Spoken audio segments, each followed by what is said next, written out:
ആന പോലെ വലിപ്പമുള്ള നല്ല അടിപൊളി ചേന കിട്ടണമെന്നുണ്ടെങ്കിൽ നമ്മൾ കുറച്ച് ടിപ്സുകൾ അറിഞ്ഞിരിക്കണം. അപ്പോൾ അതെന്താണെന്ന് നോക്കാം, നമുക്ക് വീഡിയോയിലോട്ട് പോകാം. പലപ്പോഴും ഞാൻ പറയുന്നത് പോലെ തന്നെ മറ്റുള്ളവരുടെ വീട്ടിൽ അല്ലെങ്കിൽ മറ്റുള്ളവരുടെ പറമ്പിൽ ഓരോന്നും നിൽക്കുന്നത് കണ്ടിട്ട് നമ്മൾ കൊതിക്കാൻ ഇടവരരുത്. അപ്പോൾ നമ്മൾ ഇന്ന് ചേന നടാൻ പോവുകയാണ്. ഹലോ നമസ്കാരം, ഞാൻ മിനി. എല്ലാവർക്കും മിനീസ് ലൈഫ് സ്റ്റൈലിലേക്ക് സ്വാഗതം.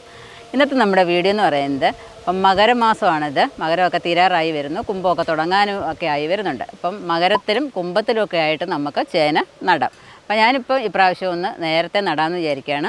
അപ്പോൾ എങ്ങനെയാണ് ചേന നടുന്നതെന്ന് നോക്കാം, നമുക്ക് വീഡിയോയിലോട്ട് പോകാം. അപ്പോൾ എങ്ങനെയാണ് ചേന നടുന്നതെന്ന് നോക്കാം. അപ്പം മകരമാസത്തിൽ നമ്മൾ ചേന നടാൻ പോവുകയാണ്. അപ്പം നല്ല വെയിലാണ് ധനു മകരം മാസത്തിലെ വെയിലൊക്കെ അറിയാമല്ലോ എല്ലാവർക്കും. അപ്പോൾ അതിന് വേണ്ടിയിട്ട് ആദ്യം നമ്മൾ കുറച്ച് തറയെടുത്തു. അതിൽ 25 എണ്ണം മാത്രമേ ഈ പ്രാവശ്യം നടുന്നുള്ളൂ. കഴിഞ്ഞ പ്രാവശ്യമൊക്കെ നമ്മൾ 60 എണ്ണമൊക്കെ നട്ടിട്ടുണ്ടായിരുന്നു. അപ്പം ഒരുപാടൊന്നും നടുന്നില്ലെന്ന് വിചാരിച്ചു, കുറച്ച് നടാമെന്ന് കരുതി. അപ്പം ആദ്യം നമ്മൾ ഈ മണ്ണിലുണ്ടല്ലോ നല്ലതുപോലെ കുമ്മായം എന്ന് വെച്ചാൽ നല്ല നീറ്റുകക്കയാണ്. നീറ്റുകക്ക നമ്മുടെ ഈ മണ്ണിലെല്ലാം നല്ലതുപോലെ അങ്ങ് വിതറിക്കൊടുത്തു. അതിനുശേഷം കുറച്ച് വെള്ളമൊക്കെ നനച്ചിട്ടാണ് നമ്മൾ ഈ തറയെല്ലാം കൊത്തിക്കളച്ചു. നല്ലതുപോലെ കളച്ചതിന് ശേഷം മാത്രമേ ചേനയൊക്കെ നടാവൂ. എങ്കിൽ മാത്രമേ നമ്മൾ വിചാരിക്കുന്ന മാതിരിയുള്ള വിളവൊക്കെ കിട്ടത്തുള്ളൂ. അതിനുശേഷം നമ്മൾ എന്ത് ചെയ്യുന്നറിയാമോ, ഒരു തടം എടുത്തു. അപ്പോൾ ഇന്ന് നമുക്ക് ജോലിക്ക് വേണ്ടിയിട്ട് നമ്മുടെ അടുത്തുള്ള രാജേന്ദ്രനെ കിട്ടിയിരുന്നു. പുള്ളിയാണ് നമുക്ക് തടമൊക്കെ എടുത്തു തന്നിട്ടുള്ളത്. നല്ല അടിപൊളിയായിട്ട് തടമൊക്കെ എടുത്തു വെച്ചിട്ടുണ്ട്. ഇപ്പോൾ ഇത്രയെങ്കിലും വിസ്താരം വേണം ഒരു ചേനയൊക്കെ നടുന്നതിന് വേണ്ടിയിട്ട്. അപ്പം തടമൊക്കെ എടുത്തിട്ട് തടത്തിനകത്ത് നമ്മൾ വെള്ളമൊക്കെ ഒഴിച്ചിട്ടുണ്ട്. കാരണം നല്ലതുപോലെ അറിയണമെന്നുണ്ടെങ്കിൽ, നല്ലതുപോലെ അറിഞ്ഞെങ്കിൽ മാത്രമേ നമ്മൾ വിചാരിക്കുന്ന മാതിരിയുള്ള ചേനയുടെ ഫലം നമുക്ക് കിട്ടത്തുള്ളൂ. അപ്പം അതിനകത്ത് ഓരോ പിടി എല്ലുപൊടി ഇട്ടിട്ടുണ്ട്. ഇനി അടുത്തിടുന്നത് വേപ്പിൻ പിണ്ണാക്കാണ്. അപ്പോൾ നമ്മുടെ ചേനയ്ക്കൊന്നും കേട് വരാതിരിക്കാൻ വേണ്ടിയിട്ടാണ് നമ്മൾ ഈ വേപ്പിൻ പിണ്ണാക്ക് ഇട്ട് കൊടുക്കുന്നത്. ഒരു കയ്യിൽ തുള്ളുന്ന ഒരു പിടി വേപ്പിൻ പിണ്ണാക്ക് ഇട്ട് കൊടുക്കാം.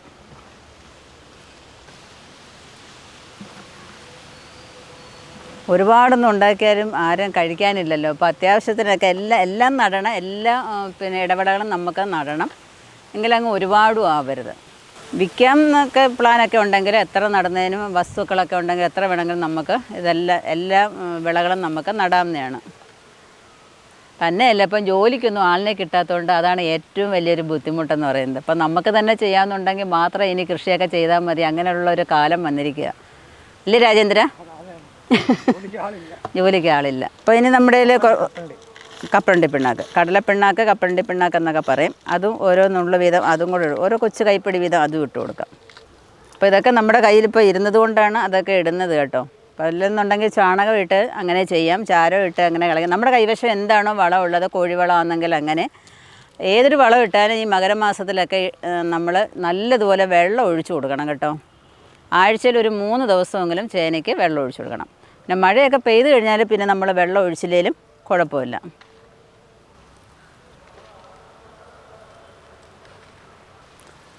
രാജേന്ദ്രൻ പറയുന്നത് ചാണകം നമ്മൾ ചേന വെട്ടിയെടുപ്പിക്കാൻ നേരം ഇട്ടാൽ മതി. അല്ലെങ്കിൽ നമ്മൾ നട്ടതിന് ശേഷം അതിൻ്റെ മേളിൽ കുറച്ച് വിതറി കൊടുത്താൽ അങ്ങനെ പോരെ രാജേന്ദ്ര? അപ്പോൾ എന്തായാലും നമുക്ക് ഈ പ്രാവശ്യം ഒന്ന് ചേഞ്ച് ചെയ്യാം. ഇനിയിപ്പം ഞങ്ങൾ എന്തായാലും ഇതിനകത്ത് ചാണകം ഉപയോഗിക്കുന്നില്ല. ചേന കിളിച്ച് വന്നതിന് ശേഷം ഇതിന് വെട്ടി മൂടുമല്ലോ. അപ്പം നമ്മൾ ചാണകവും പിന്നെ എന്തൊരു വളം ഇടും, ഈ ശീമക്കൊന്നയുടെ ഇല, പിന്നെ പച്ചിലകൾ ഒക്കെ ഇല്ലേ, മറ്റുള്ള വട്ടയുടെ ഇല, അങ്ങനെ എന്തെങ്കിലുമൊക്കെ പച്ചിലകൾ കിട്ടുകയെന്നുണ്ടെങ്കിൽ അതെല്ലാം കൂടെ ചുവട്ടിൽ വെച്ച് അടുപ്പിച്ചതിന് ശേഷം നമുക്ക് വെട്ടി മൂടി കൊടുക്കണം. പിന്നെ ജൈവ സ്ലറി ചാണക വെള്ളമൊക്കെ ഉണ്ടെങ്കിൽ ഒഴിച്ചു കൊടുക്കാം ഇല്ലയോ. പിന്നെ നമുക്ക് ഇഷ്ടമുള്ള നമ്മുടെ കയ്യിൽ എന്തൊക്കെ സ്ലറിയൊക്കെ ഉണ്ടെങ്കിലൊക്കെ നമുക്ക് ഇടയ്ക്കിടയ്ക്ക് കൊടുക്കുന്നുണ്ട്, കുഴപ്പമൊന്നുമില്ല. നമ്മൾ കഴിക്കുന്ന പോലെ നമ്മുടെ സസ്യങ്ങൾക്ക്, നമ്മുടെ പച്ചക്കറികൾക്ക് നമുക്ക് എന്ത് വേണമെങ്കിലും കൊടുക്കാം.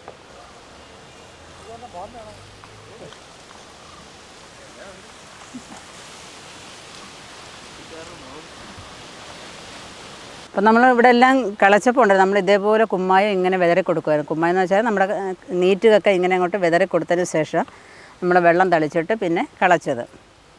നമ്മുടെ മണ്ണിൻ്റെ അമ്ല ഗുണമൊക്കെ നിലനിർത്താനും നമുക്ക് ആവശ്യമില്ലാത്ത വിരകളെയൊക്കെ നശിപ്പിക്കാനും ഒക്കെ ഇത് ഉപകരിക്കും. തടം എടുത്തതിന് ശേഷം നമ്മൾ അതിനകത്ത് വെള്ളം നനച്ച് കൊടുത്തിട്ടുണ്ടായിരുന്നു.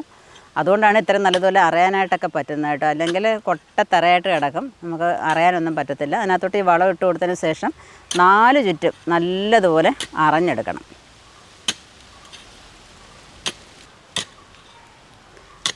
ഇങ്ങനെ ചുറ്റും നടന്ന് നമ്മുടെ ചേനയുടെ തടം നല്ലതുപോലെ അറിഞ്ഞെടുക്കണം.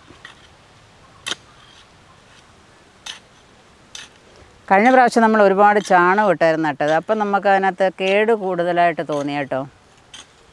അതുകൊണ്ട് ഈ പ്രാവശ്യം ചാണകം പിന്നെ ഉപയോഗിക്കാമെന്ന് കരുത്. ആ, അപ്പോൾ ഇപ്രാവശ്യം രാജേന്ദ്രൻ്റെ കൃഷി എങ്ങനെയുണ്ടെന്ന് നോക്കട്ടെ, എന്നിട്ട് വേണം നമുക്കിനി തീരുമാനിക്കാൻ. ഇപ്പം കനാലിലൊക്കെ ഇഷ്ടംപോലെ വെള്ളം ഇപ്രാവശ്യം നമുക്ക് നേരത്തെ വന്നതുകൊണ്ട് കൃഷിക്ക് നമുക്ക് ഉപയോഗപ്പെടുത്താനായിട്ട് സാധിച്ചു. അപ്പം ഇത്രയും വിസ്താരമെങ്കിലും വേണം കേട്ടോ. നമ്മൾ ചേനയൊക്കെ നടുമ്പോൾ കുഴിയെടുക്കുമ്പോൾ എത്ര വിസ്താരം വേണം രാജേന്ദ്ര ശരിക്കും പറഞ്ഞാൽ? എത്ര? 2.5 അടി വ്യത്യാസത്തിൽ. കാരണം ഇത് വളർന്ന് വരുമ്പോൾ അതിൻ്റെ കുട നിവർന്ന് നിൽക്കുമ്പോൾ തമ്മി ഇങ്ങനെ ആകെ ഒന്ന് കൺജസ്റ്റഡ് ആയി പോകാതെ അവർക്ക് നല്ലോണം നിൽക്കത്തക്ക രീതിയിലുള്ള ഒരു വ്യത്യാസത്തിൽ വേണം, അകലത്തിൽ വേണം എടുക്കാനായിട്ട്. ആ, ചേന മണ്ണിനടിയിലോട്ട് നല്ല ഇത് നമ്മൾ എത്രയും നല്ലതുപോലെ നമ്മുടെ ഈ തടം അറിയുന്നു, അതിനനുസരിച്ചായിരിക്കും നമ്മൾ ഏതൊരു വസ്തു നടുമ്പോഴും അതുപോലെ ആയിരിക്കും. മണ്ണിന് ഇളക്കം ഉണ്ടെങ്കിൽ മാത്രമേ നമ്മൾ വിചാരിക്കുന്ന അത്ര വിളവ് ലഭിക്കത്തുള്ളൂ.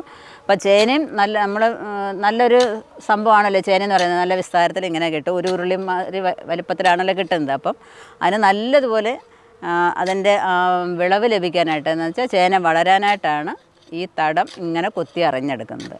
അപ്പോൾ ഒരു സ്ഥലത്തും മണ്ണ് കിട്ടാതെ ഇരിക്കരുത്. നല്ലതുപോലെ ചുറ്റിനും കിളച്ചിട്ട് വേണം ഇതിൻ്റെ തടം ഒരുക്കാനായിട്ട്. ഇപ്പോൾ ഓരോന്നോരോന്ന് കാണിക്കുക. ഇനിയിപ്പോൾ ഇത് എല്ലാം ഇനി ഇതേപോലെ തടം കൊത്തി ഇളക്കണം. അതിന് ശേഷം പിന്നെ ഉള്ളൂ നമ്മുടെ ചേന നടിയൽ.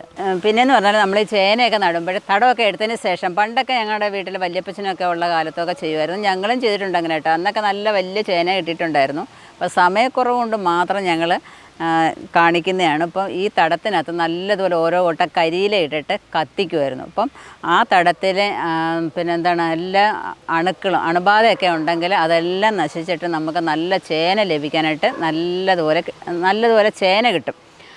തന്നെയല്ല അങ്ങനെ ഇട്ട് കിളച്ചിട്ട് അന്ന് തന്നെ നമ്മൾ ചേന നടുകയും ചെയ്യരുത്. അങ്ങനെ അത് തീയൊക്കെ കത്തിച്ചിട്ട് അണഞ്ഞ് പിന്നെ നമ്മൾ തണുത്തതിന് ശേഷം മാത്രം ഒരാഴ്ച കഴിഞ്ഞിട്ട് നട്ടാലും മതി.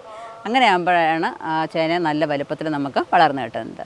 ഇപ്പോൾ 25 ചേന നമ്മൾ നട്ടതിന് ശേഷം അതാണ്ട് ഈ കിടക്കുന്ന സ്ഥലത്തുണ്ടല്ലോ, ഇത്രയും ഭാഗത്തും അതിൻ്റെ അങ്ങേ അറ്റത്തുമായിട്ട് നമ്മൾ കുറച്ച് ഇഞ്ചി നടണമെന്ന് വിചാരിക്കുക. ഒരു 10-75 മൂട് ഇഞ്ചി എങ്കിലും നമ്മൾക്ക് നടണം. പിന്നെ അതിൻ്റെ താഴെ അടിവാരത്ത് ഓരോ ലൈനും നമ്മൾ കസ്തൂരി മഞ്ഞൾ നടാമെന്ന് വിചാരിക്കുന്നു. പിന്നെ തൊട്ടപ്പുറത്തായിട്ട് ചീനിക്കമ്പ് നട്ടിട്ടുണ്ട്. അത് വെയിലൊക്കെ ആയതുകൊണ്ട് ഇങ്ങനെ ചിക്കിയൊക്കെ ഇട്ടിരിക്കുന്നുണ്ട്. അതും നന്നാക്കി എടുക്കണം. മഴയൊക്കെ പെയ്ത് അവരൊക്കെ അരിഞ്ഞ് നേരെ വന്നോളും. അപ്പം നമുക്കിനി ചേന എങ്ങനെ ഒന്ന് നടുന്നേ നോക്കാം. എന്താ എന്നിട്ട് ഇങ്ങനെ നമ്മൾ പിന്നെ കൂന കൂട്ടിയിട്ട് പിന്നെ അതിൽ പോച്ചയൊക്കെ എടുത്ത് കളയണം. തടം ഒന്ന് വൃത്തിയാക്കണം. തടം വൃത്തിയാക്കിയിട്ട് ചേന ഇത് അധികം പറയാൻ അറിയാം, വടക്കോട്ട് വടക്കോട്ട് വയ്ക്കണം. അങ്ങനെ അതിൻ്റെ രീതി. അപ്പം മണ്ണ് മാറ്റിയിട്ട് നടിയാണ്.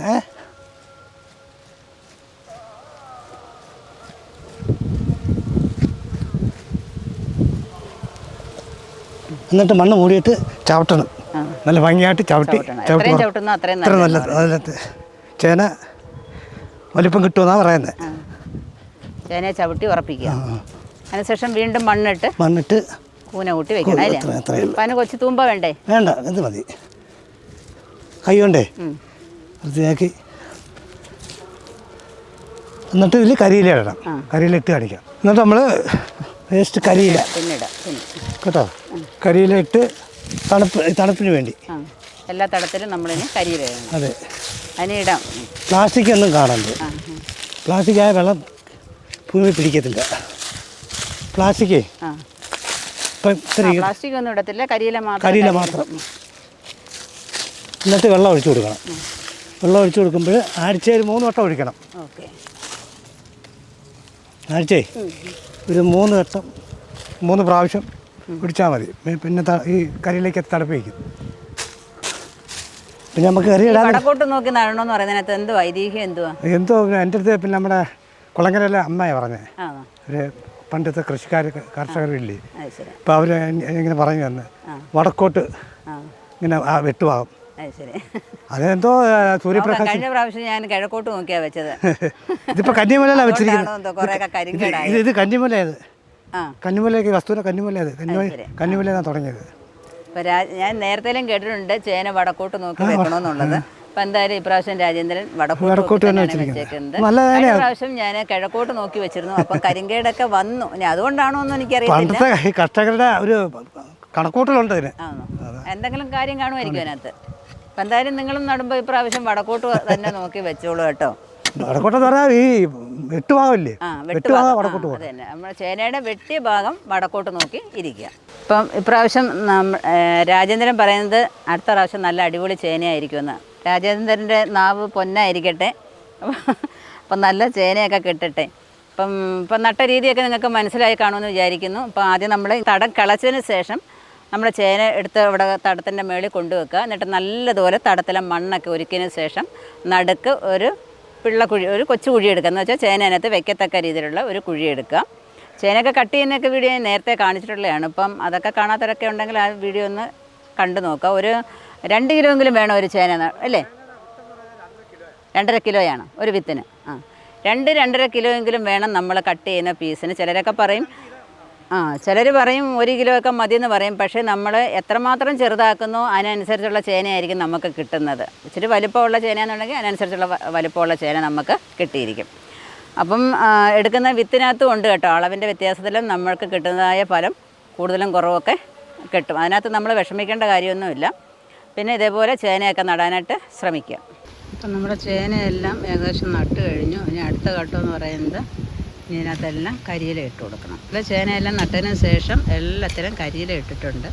എത്രയും കരിയില നമ്മൾ തടം നിറച്ചങ്ങ് ഇട്ട് കൊടുക്കുന്നത് ഏറ്റവും നല്ലത്. അപ്പം ഒന്നാമത് ചൂടാണല്ലോ, ചൂടും കൂടെ ആയതുകൊണ്ട് കരിയില നല്ലതുപോലെ അങ്ങ് ഇട്ട് കൊടുത്തേക്കാം. ഇനി അതിന് മുകളിലായിട്ട് നമുക്ക് ഓലയും കൂടെ ഇട്ട് കൊടുക്കാം. അപ്പം നല്ല നമ്മൾ വെള്ളമൊക്കെ ഒഴിച്ച് കൊടുക്കുമ്പോൾ നല്ല തണുപ്പോടുകൂടി അവിടെ അങ്ങ് കിടന്നോളും.